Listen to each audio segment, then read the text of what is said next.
President Trump, in the early morning hours today, tweeted that he wants the American people to march on Washington, D.C. on January 6, 2021. I remember in the days leading up to it, being on the phone with members of Congress and law enforcement and other staffers, and just the desperation in folks' voice. We knew something bad was going to happen. I could also hear from the House office building where I was, the crowd outside. You couldn't distinguish anything that they were saying. It was kind of like, if you've ever been to a big sporting event. We were seeing on the news too, right? Like folks literally storming the buildings and roaming through the halls and looking for member names. I remember looking around at what I could grab, and I went outside and I just started papering over anything that would show you that was our office. My thoughts immediately went to the hundreds of maintenance and support staff in the Capitol. When the crowd entered, they would go pass by. The first thing that they would pass is the maintenance office. So they would go and bang on their glass window or glass door. They would scream out that we're just workers.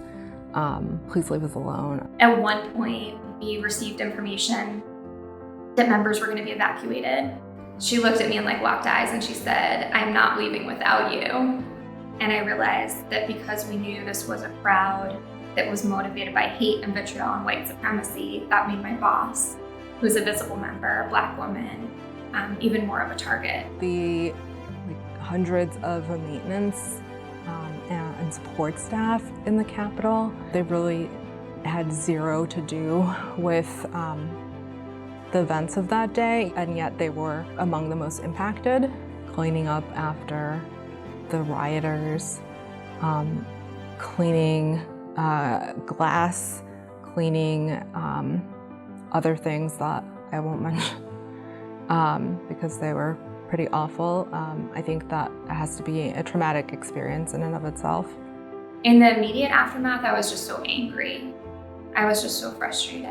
I didn't feel safe. I didn't feel safe walking into the Capitol complex. I didn't feel safe, sometimes even just going about my day-to-day life. How could we have a moment like that with so many firsthand accounts of what happened, where our democracy was so close, in ways that certainly we haven't experienced in my lifetime, and then such a willingness of folks to just turn the page.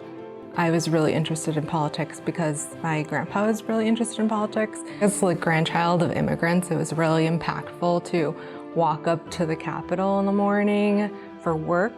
And then on January 6th, things took quite the turn. Trump instigated the attack on the Capitol on January 6th. He almost brought our democracy to its knees, and we can't allow him back into the Oval Office.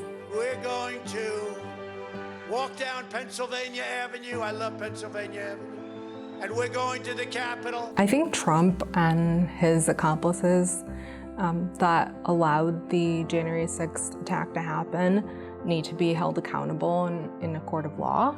They need to be judged by a jury of everyday Americans.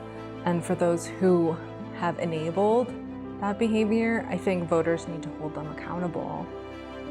In many different factions, there is a very organized movement to suppress the vote, to do harm, to really limit who can participate in this democracy through fear, intimidation, literal hurt and harm, and taking of lives. We're damned to repeat our history if we don't teach it and learn from it. And so I think we really need to talk more openly about what happened on the 6th.